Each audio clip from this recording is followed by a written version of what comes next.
After the opening prayer, we all sit down. Now remember, everything means something. So when we sit down, our posture means something.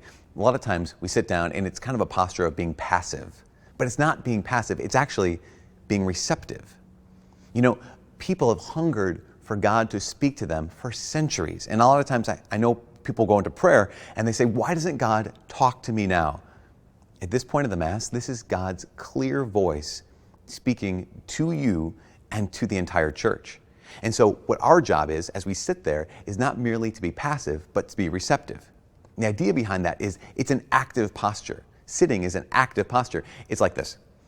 God wants to give you something at this Mass. He wants to speak something to you. He wants to lead you somewhere. The decision we get to make is, will we be led?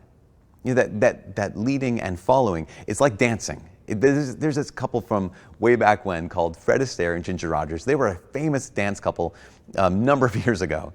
And people would say how amazing Fred Astaire was. I mean, if you saw them both dancing, it's incredible. People would say how great Fred Astaire was. But I remember hearing someone once say, well, yeah, Fred Astaire was great, but Ginger Rogers did everything that Fred Astaire did. She just did it backwards in high heels. In a lot of ways, we're in the position of Ginger Rogers. Here's God who's leading us by giving us His Word. Our job is to say, where's God leading me? I'm actively listening. I'm receptive. Now, you can do this in a number of ways. One is you can read the Scriptures before you get to Mass. I encourage that for all of us.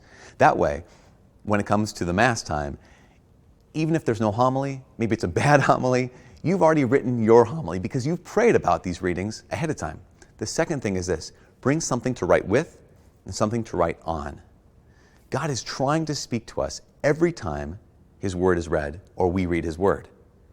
But a lot of times it goes in one ear and out the other. If you bring something to write with and something to write on, you can write down and remember what it is that God's trying to say and that you've heard.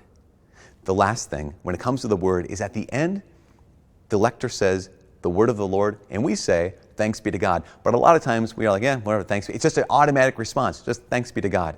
As opposed to realizing that this is God's very word, revealing His very self and revealing His plan for your life. He reveals that He loves you and that He cares about you, that He has not forgotten you. And that should elicit this response from our hearts that is just thanks be to God.